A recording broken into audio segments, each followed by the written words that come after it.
Previously, we had applied Gaussian elimination to two different examples or two different systems of equations. The first one was that when we had a unique solution. So this is a system of equations represented in the augmented matrix form, where we have the coefficient matrix A concatenated by the vector B.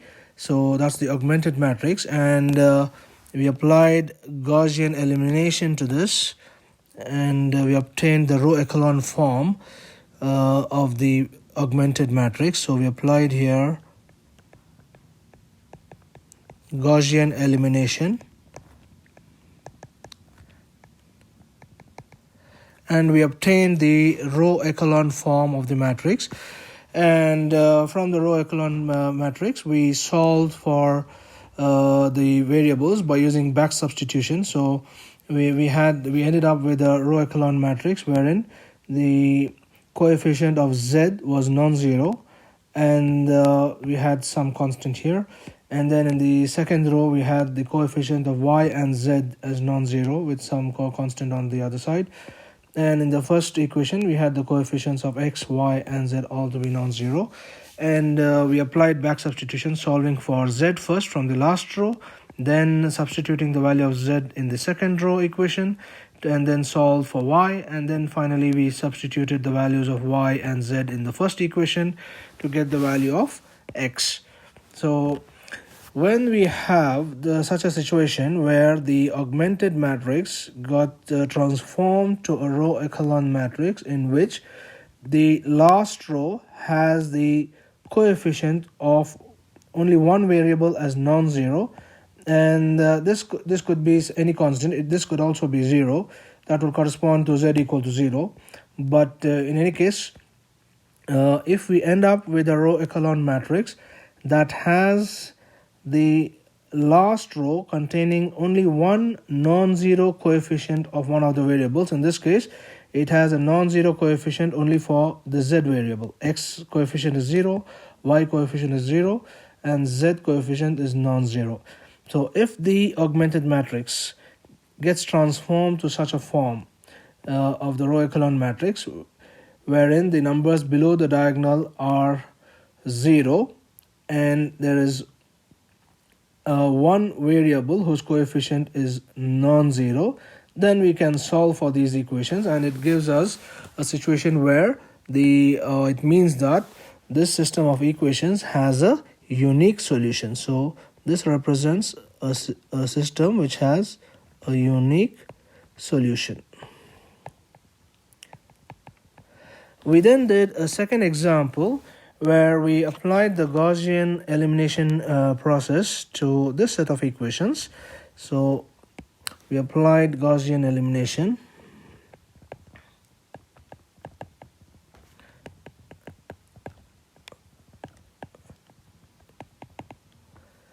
and we ended up with this as our final row-echelon matrix. And if you notice here, of course, we got the numbers below the diagonal as zeros, but we also ended up with the coefficient of z also to be 0. If this is 0, that's okay.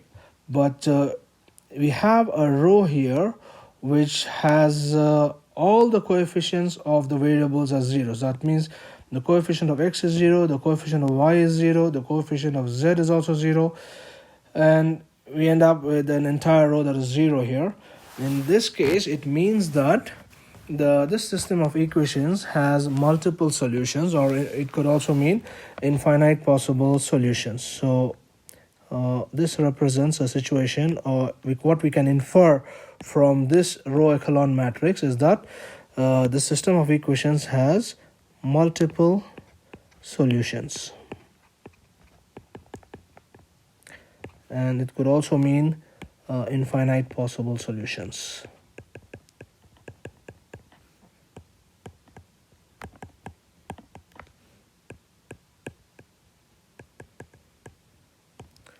Okay, so we have seen these two cases where we solved using Gaussian elimination a system of equations which had a unique solution.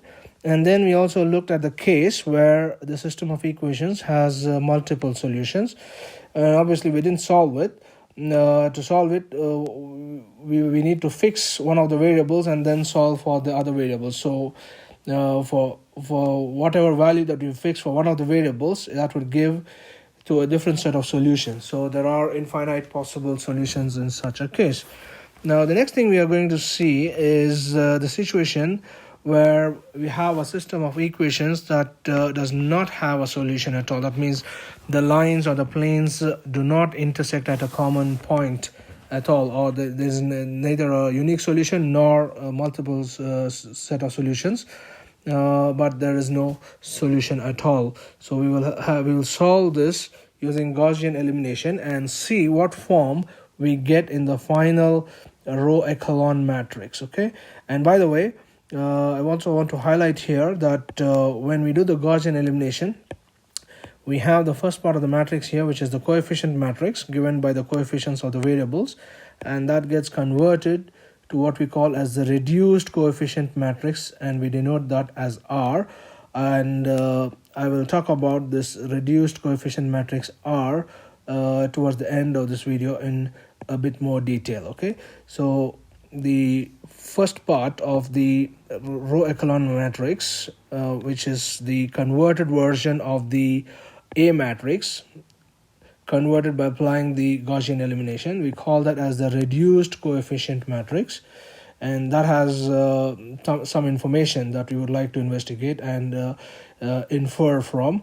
So I will talk about that towards the end of this video, but first let us solve a system of equations which has no solution. So let's try to apply Gaussian elimination. Okay, we're not going to solve it, obviously it has no solution, but we will apply Gaussian elimination to a system of equations that has no solution and see what happens or what we get to in the final row echelon matrix. So again, this is a system of equations that is representing as say 3x plus 2y plus z equals 3, 2x plus y plus z equals 0, 6x plus 2y plus 4z equals 6. So the first part here, that's the coefficient matrix A, and that's the vector B, and we are going to apply Gaussian elimination to this. So in the first step, what we want to do is we want to convert or transform these numbers into 0 using this as our pivot. So using the 3 as the pivot, we are going to transform the 2 and 6 to zeros, and the 2 and 6 are in row 2 and row 3 respectively. So therefore we have to apply certain transformations to rows 2 and 3. So since we are applying the transformations only to rows 2 and 3, row 1 remains unchanged, so we will write it down. We'll write it down as it is. So row 1 will remain unchanged, 3, 2, 1, 3. Row 2 will have to be transformed, so we'll write the transformation row for row 2. I'm going to write it here. Row 2 should be transformed as R2 minus the value that we are trying to make as 0. In this case it's 2, so we'll write that 2 divided by the pivot value. So the pivot value is 3, so we write that 3. And where is the pivot? The pivot is in row 1. So the pivot is in row 1, so we multiply with R1.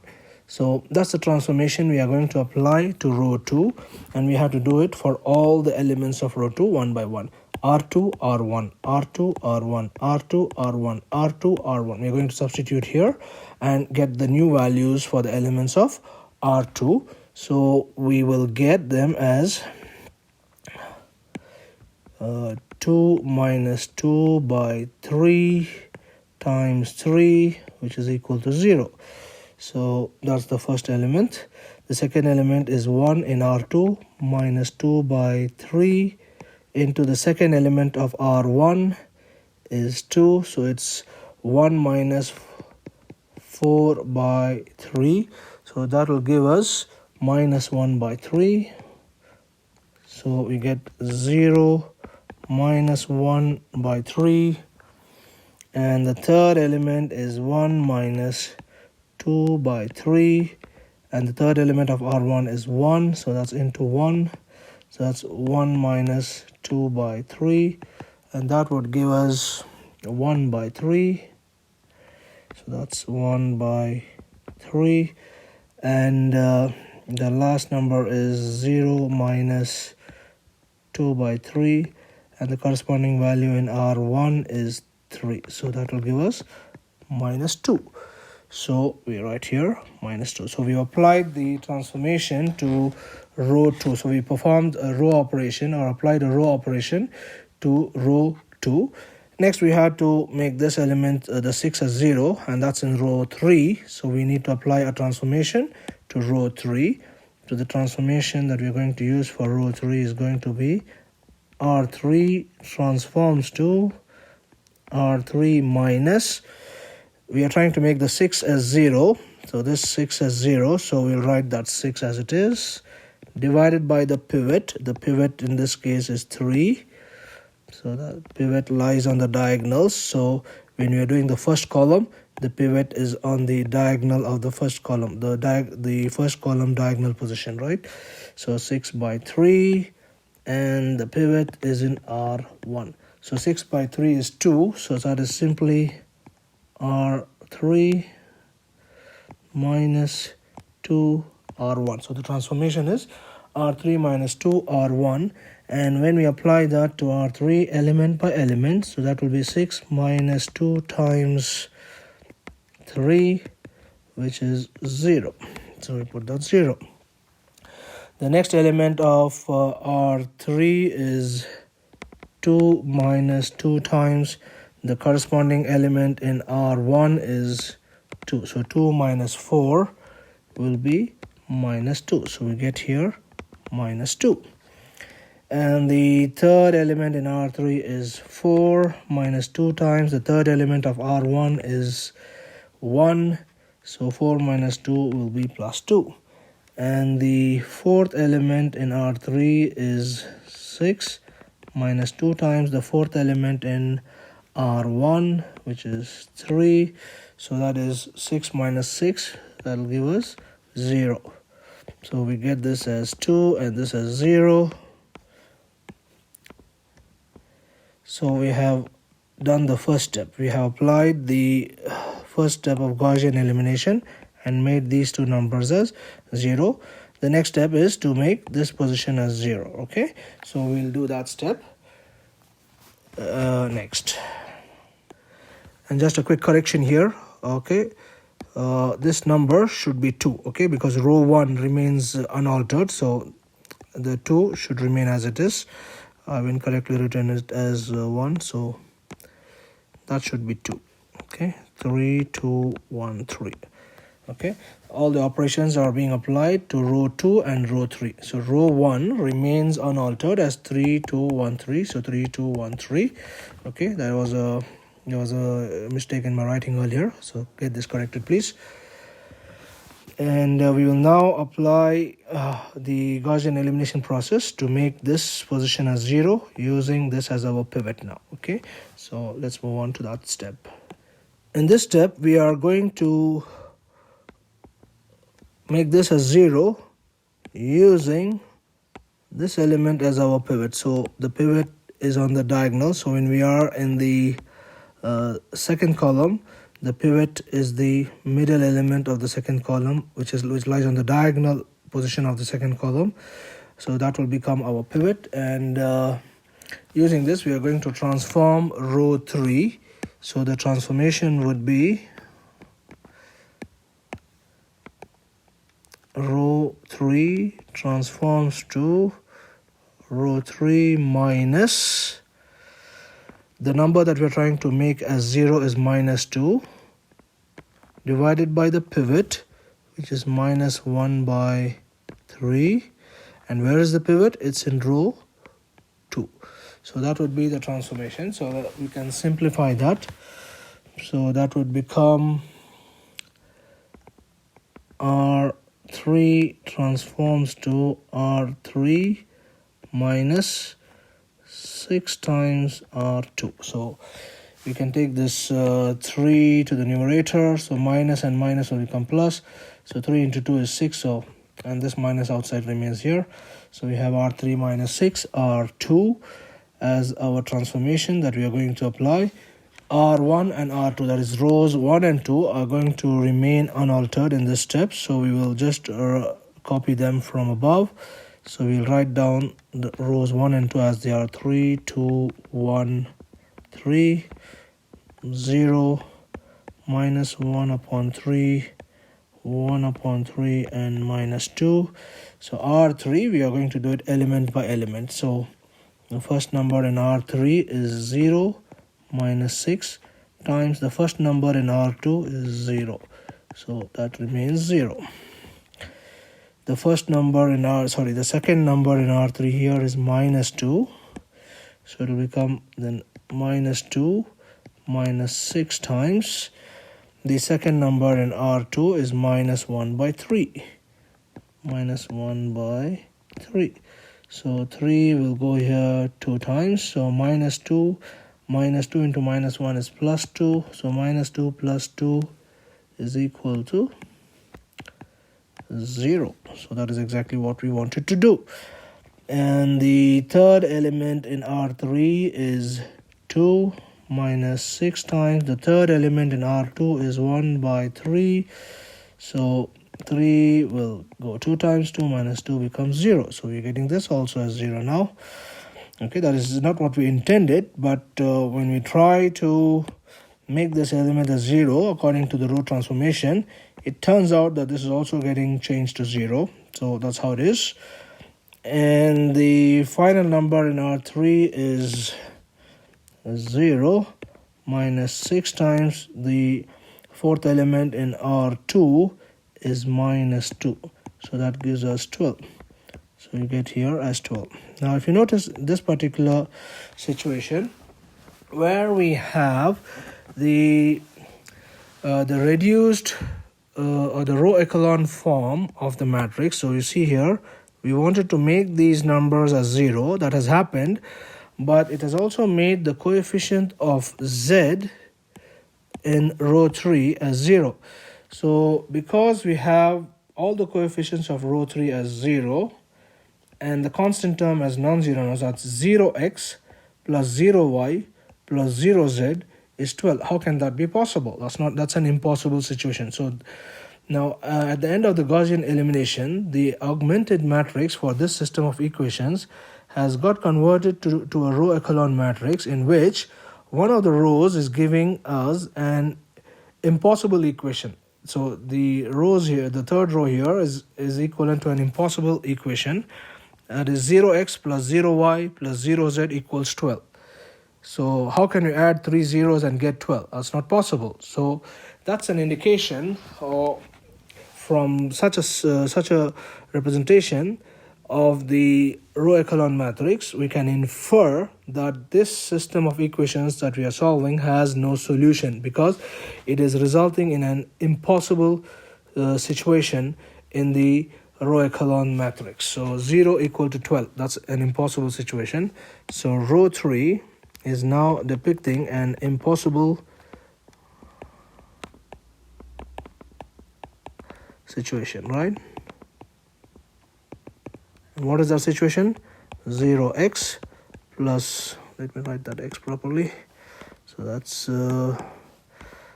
0x plus 0y plus 0z equals 12. So that is basically telling you that 0 equals 12. That's impossible, right? So that is an impossible situation. So therefore we infer from this reduced row echelon matrix that this system of equations has no solution, right?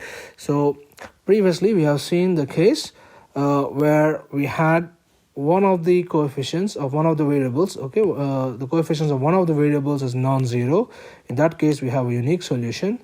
And if you see that all the coefficients are 0 but the constant number is also 0, in that case it gives us an entire row which is 0. That corresponds to a situation of having multiple solutions. And now we are seeing the third case where all the coefficients of the variables in one of the rows are 0, but the constant term to the right hand side of the equal sign is non-zero. So that is giving us an impossible situation, and in such a case we infer that this system of equations has no solution. So this represents a situation of no solution. So by applying Gaussian elimination and observing the row echelon matrix of form of the augmented matrix, or equivalently, if I can rephrase that, by observing the row echelon form of the augmented matrix, we can determine whether that system of equations has a unique solution, or whether it has multiple possible solutions, or it has no solution at all. So we have seen this third case here, where we have all the coefficients of the variables in one of the rows as 0, but the constant term is non-zero, which gives rise to an impossible situation, and from that we can infer that this system of equations has no solutions. Okay, so you have seen all the three cases. Now I want to discuss in a bit more detail regarding the reduced coefficient matrix. So we started with the augmented matrix, which had the coefficient matrix and the b vector, and after applying Gaussian elimination, that got converted to the row echelon matrix, which has the reduced coefficient matrix. So that's our R in this case, reduced coefficient matrix. We call this by the letter R, and by observing this R, we can infer certain properties related to the equations and their solutions. So we'll talk about that next. Let us now observe closely the reduced coefficient matrix within the row echelon matrix. So the coefficient matrix A, on applying Gaussian elimination, gets transformed to the reduced coefficient matrix, which we denote by the letter R. So the matrix A gets converted to R at the end of the Gaussian elimination process. Okay, so we have obtained all of these by Gaussian elimination. So that's by Gaussian elimination. I'm just writing it in the short form as GE. So we applied Gaussian elimination to each of these. Okay, and we got these reduced the row echelon matrices, and the first one corresponded to the case which gave us a unique solution.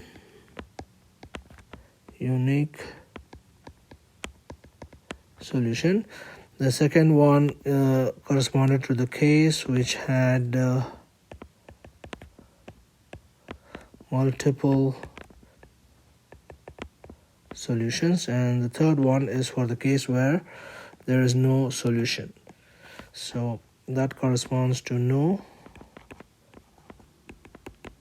solution.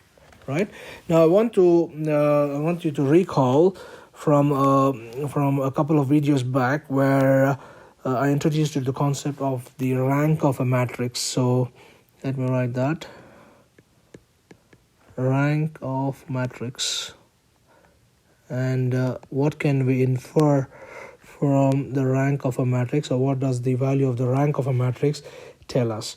The rank of a matrix is nothing but the number of non-zero rows in the R matrix at the end of Gaussian elimination. So after applying Gaussian elimination, the reduced coefficient matrix R, if you observe the reduced coefficient matrix R and see how many non-zero rows are there, that means a row is said to be non-zero if at least one of the elements of that row is not zero. So here we see at least one element here is not zero, so that is a non-zero row. Here we have two elements of R which are not zero, so therefore that's non-zero row. And similarly here we have all the three elements of R which are non-zero, so that's a non-zero row. So in this particular case where we got a unique solution, we see that the rank of this matrix, or the rank of the coefficient matrix, is 3, because the reduced coefficient matrix has 3 non-zero rows. So in this case the rank is equal to 3. So let me first define the rank. It's the number of non-zero rows in the reduced coefficient matrix R.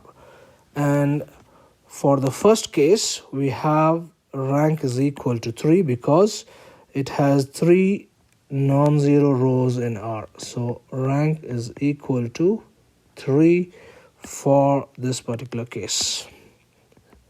Okay, so in the case of the situation or the system of equations where we had a unique solution to the equations, the rank is equal to 3, which is also equal to the number of variables we had in the equations. We had 3 variables, x, y, and z.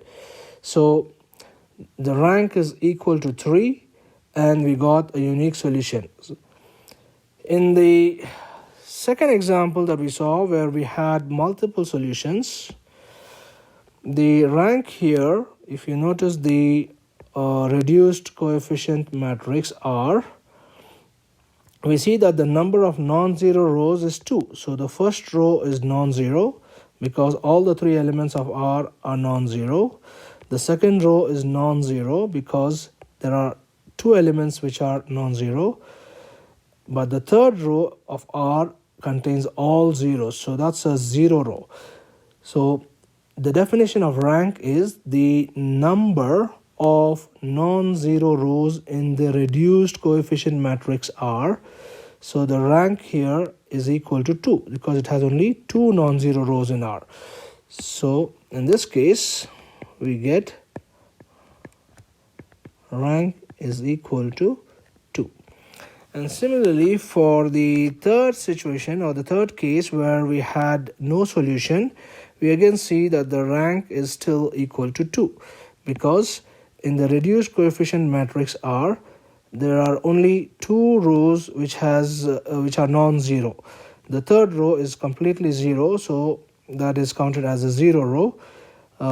A non-zero row means at least one of the elements should not be 0. So in this case, all these elements are 0. So therefore, the non-zero rows are only row 1 and row 2. So in this case also, the rank is equal to 2. Rank is equal to 2. Now, from the rank of a matrix, we can determine whether the system of equations can be uniquely solved or not, or whether it has a unique solution or not. If the rank is at least the number of variables, then the system of equations can be uniquely solved. So if in this case we have 3 variables, x, y, and z, and the rank is 3. So if the rank is 3 or more, suppose I gave you, instead of 3 equations, if I gave you 4 or 5 or 6 equations containing only 3 variables, x, y, and z, then you can still apply Gaussian elimination and see what would be the resulting row-echelon matrix and compute the rank from that reduced coefficient matrix of the row-echelon matrix and check whether the rank is at least the number of variables in the equation.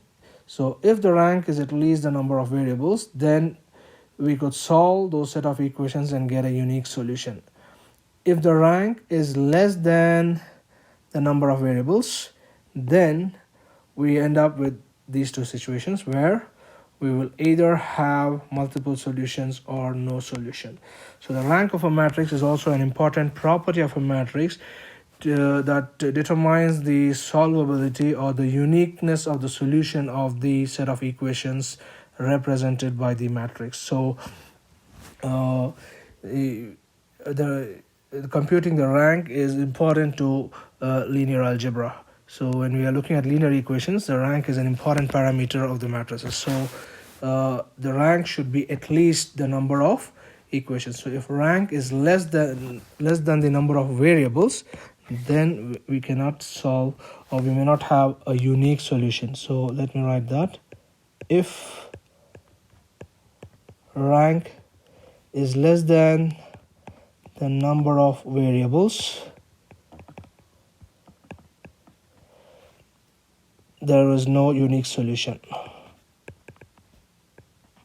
No unique solution. That means it could either mean that the system of equations has multiple solutions, or it has no solution at all.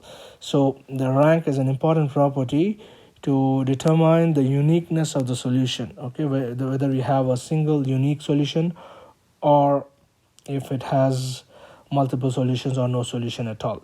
So rank should be at least the number of equations. If it is more the number of variables, that is, if it is more than the number of variables, it's still fine. But if it is less than the number of variables, so here we have 3 variables, x, y, and z, but the rank is 2. So 2 is less than 3, so therefore we cannot solve this set of equations using Gaussian elimination. Similarly, in this case also, the rank is 2 and the number of variables is 3, so rank is less than the number of variables, so that also means there is no unique solution. Okay, so that's another important point that we can observe from the row echelon matrix that we obtain at the end of the Gaussian elimination process. We have seen 3 examples of systems of linear equations, one which had a unique solution, and the second example was that of a system that had multiple solutions, and the third example which had no solution. And in each case we observed what does the row echelon matrix looks like at the end of the Gaussian elimination process, and from that we could determine whether the equation could be, or the system could be solved or not. If it can be solved, we can solve and find the values of x, y, and z. And if you get any of these scenarios where you have an entire row as zeros, or the R matrix is having all zeros, but the constant term on the right side of the equal to is non-zero, in that case again we cannot solve for these equations, right? So we cannot solve uniquely in both these cases, and we can determine that these equations cannot be uniquely solved by looking at the row echelon matrix that we obtain at the end of the Gaussian elimination process.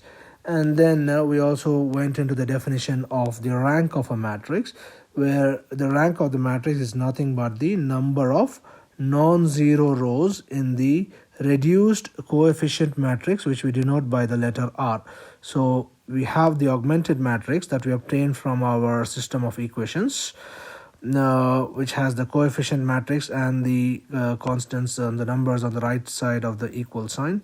We apply Gaussian elimination, we get the reduced coefficient matrix and some numbers to the right of the equality, and then we can proceed to solve it if we can solve it. Otherwise, if we get one of these 2 scenarios, then we cannot solve those equations. And what we said was the number of non-zero rows in this reduced coefficient matrix gives us what we call as the rank of a matrix. So if you want to, in order to be able to solve a system of equations, then the rank should be at least the number of variables. So in this case we have 3 variables, x, y, and z. So when we have 3 variables, we need to have a rank that is at least 3. If the rank is less than the number of variables, then we cannot uniquely solve that system of equations. We may end up in one of these 2 scenarios. So you see here in this case, for the second example, we got the rank to be equal to 2. That means we had only 2 non-zero rows in the R matrix. And similarly, in the third case also, where we had no solution, again in the R matrix we have only 2 non-zero rows. So in both these cases the rank of the matrix is equal to 2, and therefore since 2 is less than the number of variables x, y, z, right? We have 3 variables but the rank is 2. So since rank is less than the number of variables, we are not able to solve these equations. Okay, so the rank should be at least the number of variables in our equations. Only then we will be able to solve and find the solution for the system of equations. Otherwise, it will not be possible to uniquely determine the solution. Okay, now what does the rank mean in a different terminology? The rank gives us the number of, or the maximum number of, linearly independent equations or linearly independent rows in the matrix. So that's another definition, and it's an important definition. So the rank also tells us, so rank is the maximum number of linearly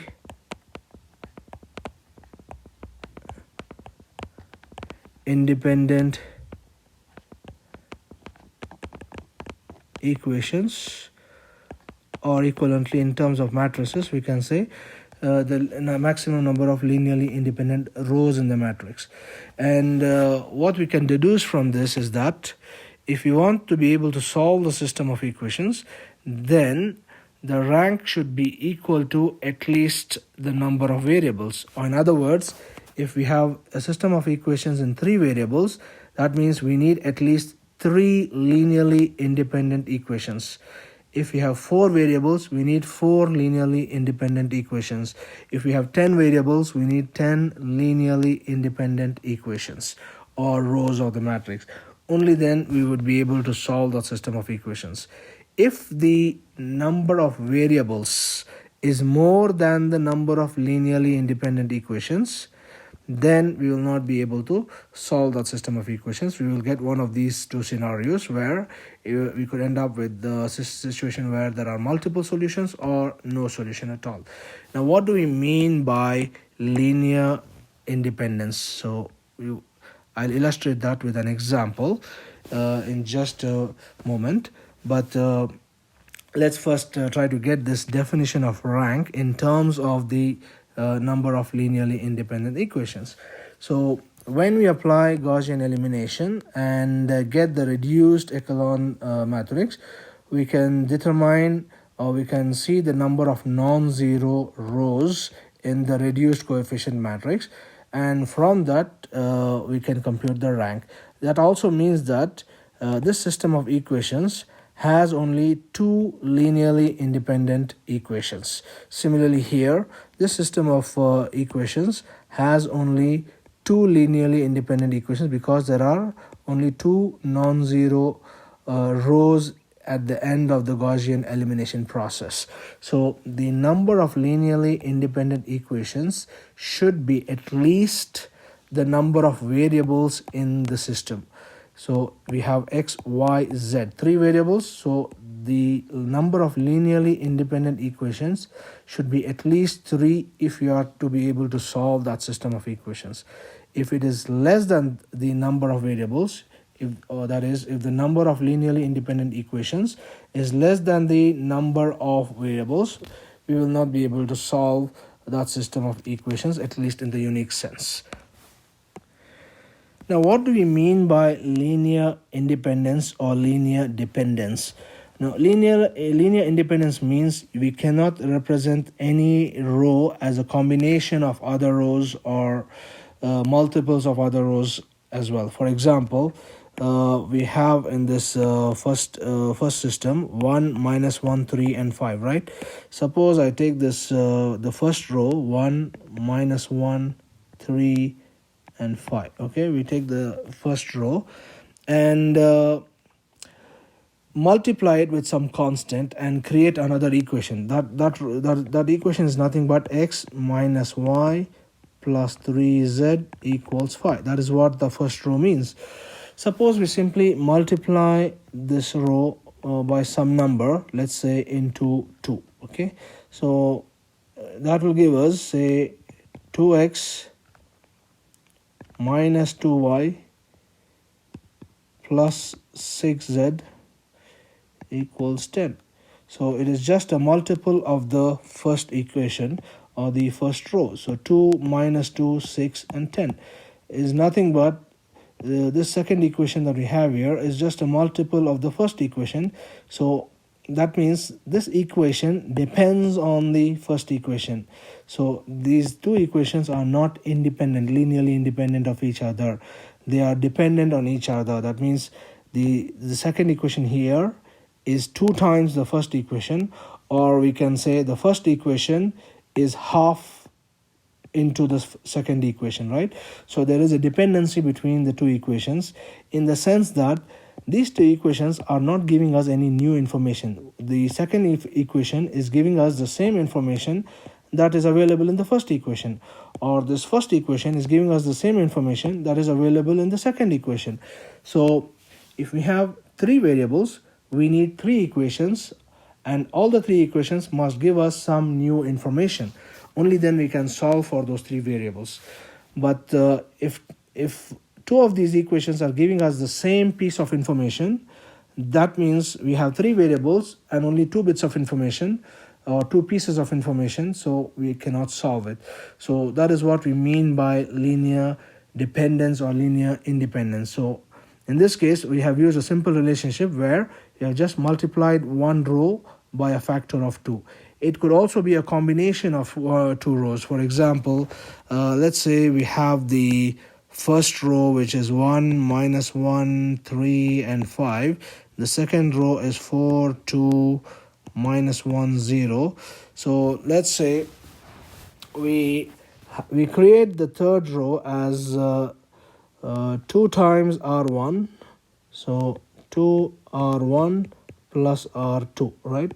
Suppose we create this third row, which is just a combination of row 1 and row 2. So it is row 1 multiplied by a constant, so which gives us this equation, and to that we are adding row 2, which is 4, 2, minus 1, and 0. So we are adding this and this to get the third row. So what will that give us? 2 plus 4 is 6, minus 2 plus 2 is 0, and 6 minus 1, 2 times r1, yeah, 6 minus 1 is 5, and 10 plus 0 is 10, right? So now if you see here, row 1 and row 2, they are independent of each other, but row 3 has been created by a combination of row 1 and row 2.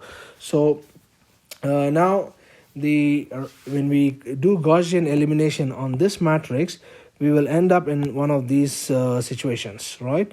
And that means the rank will no longer be 3. We'll have 3 variables, but the rank will become less than 3, and therefore we will not be able to solve that system of equations, because for 3 variables we need 3 equations which are linearly independent, but we have only 2 equations which are linearly independent. The third equation is linearly dependent on the first 2 equations. Okay, so this is what we mean by linear independence and linear dependence. And the maximum number of equations that are linearly independent is what is called as the rank of the matrix, and that should be at least the number of variables in the equation.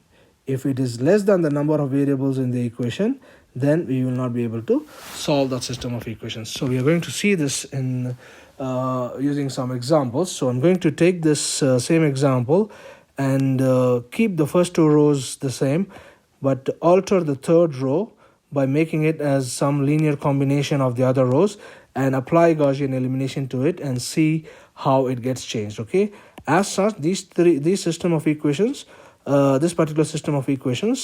has all the 3 rows to be independent. That is why we get rank is equal to 3 and we get a unique solution. But if I remove the third equation and replace it with a different equation which is linearly dependent on the first 2 equations, then we will see what happens to the corresponding row echelon matrix, and we'll clearly see that the rank will become less than 3, and therefore we will not be able to solve that system of equations.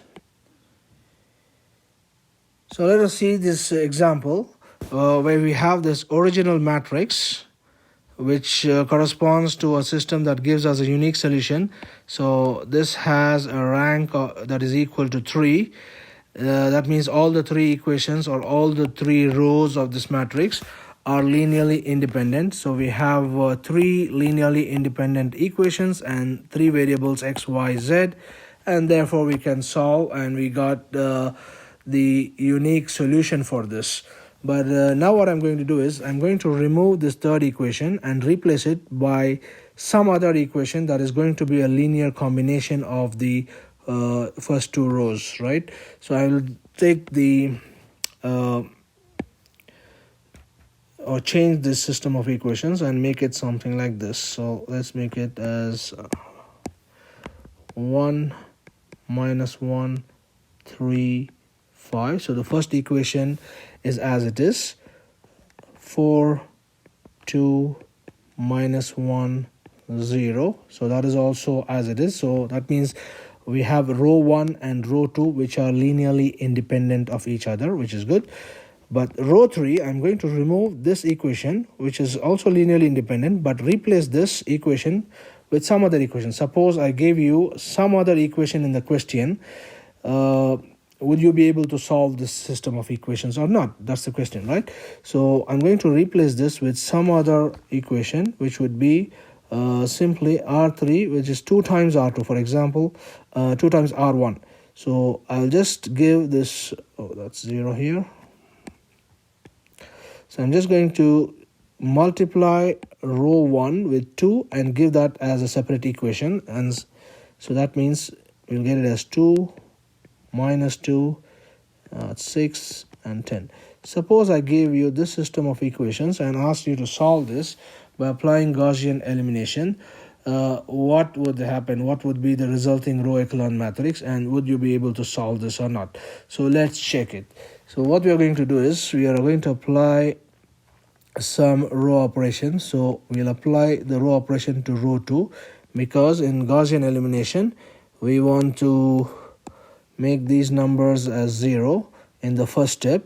So we'll apply some transformation to row 2. R2 becomes, oh, let me change the ink here. R2 transforms to R2 minus 4 divided by the pivot. The pivot in this case is this number. So 4 by 1 is 4, and the pivot is in row 1. So R1. So when you apply, it's the same calculation which we have done earlier, so I'm not going to repeat it. So that will give us 1 minus 1 3 5, because we are not changing row 1. We are applying this particular transformation to R2. So R2 will change to, when we apply that transformation, 0 6 minus 13 and minus 20, which is the same calculation which we got earlier when we solved this original system of equations. The only thing that is going to change now is the transformation on R3. So we'll have to apply a transformation on R3, which would be slightly different because the numbers on R3 are different. So R3 will transform to R3 minus, the number here is 2. We want to make that as 0, so we'll put that 2 here, divided by the pivot. The pivot is 1, so 2 by 1 is 2, and the pivot is in R1. So the transformation that is going to be applied to row 3 is R3 is transforms to R3 minus 2 R1. And when you perform that calculation element by element, so 2 minus 2 times 1, 2 minus 2 0, so we'll get that as 0. And you apply that to the second number, minus 2 minus 2 times minus 1 becomes minus 2 plus 2, which is 0. And 6 minus 2 times 3 is 6 minus 6 becomes 0. And finally you'll get 10 minus 2 times 5, which is also 0. So now you see clearly at the first step of the Gaussian elimination process itself, we have got all zeros in the row echelon matrix. So we have a row which is all zeros. So that means clearly now, okay, that's our R matrix. So clearly the rank is 2 now, because we have only 2 non-zero rows in the R matrix. So the rank in this case is equal to 2. That means this system of equations has only 2 linearly independent equations, which is what we have. The first equation and the second equation are linearly independent, but the third equation is a linear combination of the first equation. So we obtained R3 here. So the equation that we have here, we have used R3 is equal to 2 times R1. So it's just a multiple of row 1, multiplied by 2. So R3 is not giving us any new information. It is just like a replica, a copy of row 1, just a scaled version of row 1. So when we have 3 variables, we need 3 linearly independent rows or equations. But clearly here, because we have only the first 2 rows which are linearly independent, and the third row is linearly dependent on the first row. So we clearly see here, when we apply Gaussian elimination, we get a row which is all zeros. That means the rank is equal to 2.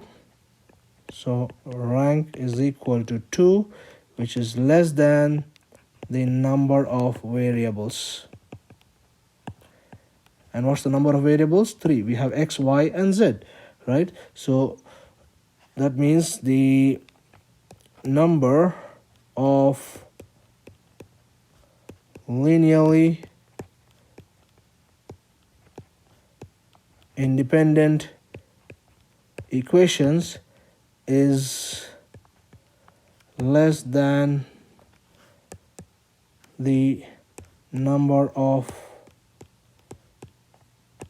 variables in the system, right? So this system of equations cannot be solved. Okay, I'll just use another linear combination. Rather than simply multiplying R3 rather than obtaining R3 as a multiple of R1, let's try to get R3 as a combination of both R1 and R2 and see what happens. We will end up with a similar situation where we will see that the rank becomes less than 3, and therefore we will not be able to solve. Okay, so the rank of the number of linearly independent equations should be at least the number of variables in order to be able to solve the system of equations. So let's replace this the same matrix, the same set of equations, but I'll now replace this third equation with a linear combination of the first and second equations, right? So I'm going to keep the first equation as it is. So let me write it this way: 1 minus 1 3 5. The second equation is also 4 2 minus 1 0. So these two are linearly independent. And the third equation, I'm going to remove the actual equation and replace it by a sum of the first 2 rows. So if suppose I have a third equation which is R3 equals R1 plus R2. So I'm just going to add these 2 rows to get my third row. So 4 plus 1 will become 5, minus 1 plus 2 is 1, and 3 minus 1 is 2, and 5 plus 0 is 5. So we have obtained this third row. Okay, this third row is nothing but R3 is equal to R1 plus R2. So it's a linear combination of the first 2 rows. So that means this third equation is not giving us any new information, right? When we have 3 variables, we need 3 equations which are giving us three pieces of information, 3 different pieces of information. But this third row is not giving us any new information. It is just a combination of the information present in the first 2 rows, right? So when we apply Gaussian elimination to this, what will happen? At the first step, we are going to have one. Okay, we're going to have one. Let me change the ink here. 1, minus 1, 3, and 5. That's not going to change. Row 2 is the same calculation as in the previous example. So that will become 0, 6, minus 13, and minus 20.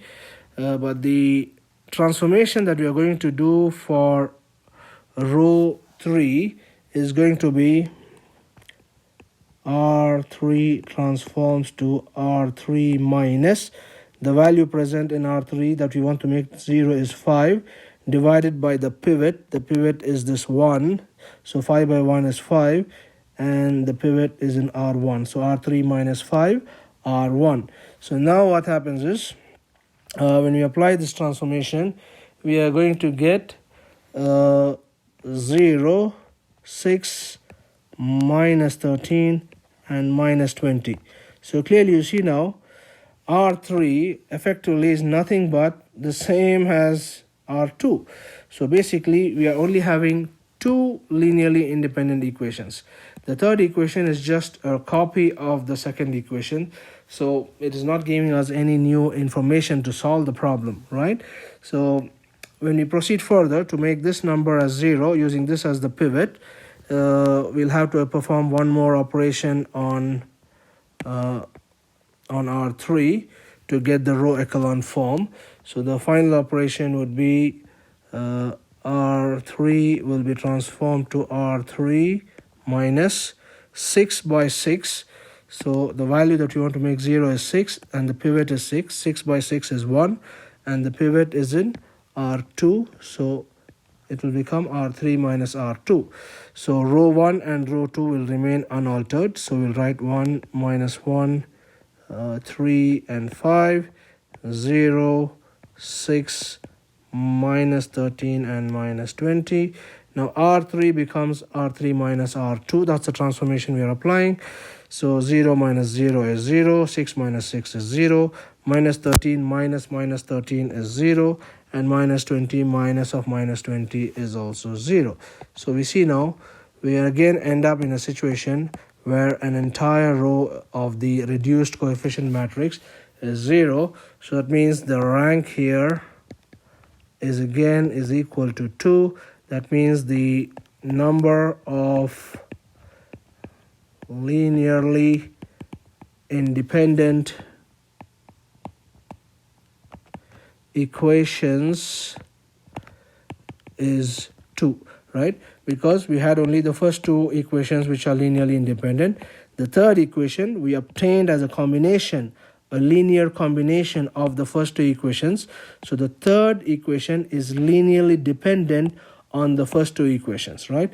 So the maximum number of linearly independent equations that we have in this system is 2. So that is the rank is 2, and 2 is less than 3, which is the number of variables, and therefore we are not able to solve the system of equations, right? So you need to understand what is the meaning of linear independence and linear dependence. So to determine whether a system of equations is solvable or not, it won't be obviously visible from the equations whether these have linear combinations or not. But when you perform Gaussian elimination and reach the row echelon form, at the end of the Gaussian elimination, by looking at the number of non-zero rows in the R matrix, the row reduced coefficient matrix, you will be able to determine the rank of the matrix, and hence you can find out the maximum number of that's the maximum number of linearly independent equations. And if that is less than the number of variables, then we are not able to solve the system of equations. Now, another thing that we need to notice is that we started off with one of these matrices, okay, for example this one as well, and we applied Gaussian elimination and we reached here, okay, and from this we know that the rank of this matrix is 2. If the rank of this matrix is 2, then the rank of this matrix is also 2. What that implies is the transformations that we are applying here, these elementary row operations that we are applying here, this does not alter the rank of a matrix. So this matrix and this matrix, they are said to be equivalent matrix. So whatever is the rank of this is also the rank of this, or conversely, whatever is the rank of this final solution is the rank of this. So that's why, but the rank is not clearly visible or clearly observable in the initial set of equations. But after performing Gaussian elimination, we can clearly see what is the rank of this matrix. So performing row operations on the matrix does not change its rank. So that's one of the observations that we make. Okay, performing row operations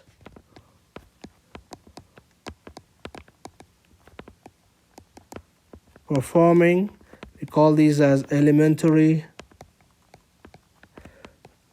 row operations on a matrix does not alter its rank. Okay, so the rank will remain the same. The next observation is that the rank can equally be written in terms of not just the number of linearly independent rows. So here we wrote it as the number of linearly independent rows, right? We can equivalently write that as the number of, or the maximum number of linearly independent columns, right, in the R matrix. So that's our R matrix.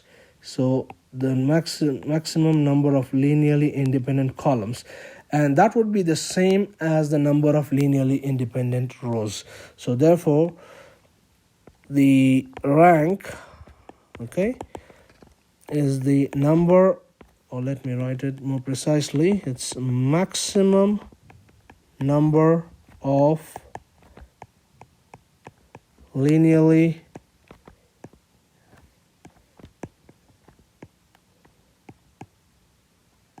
independent rows, or we can also say columns.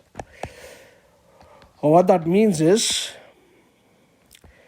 if a matrix A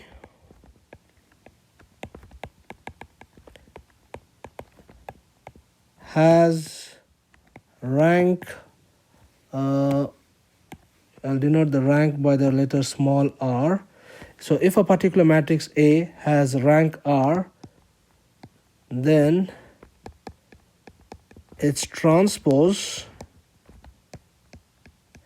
means we make the rows as columns and columns as rows, right?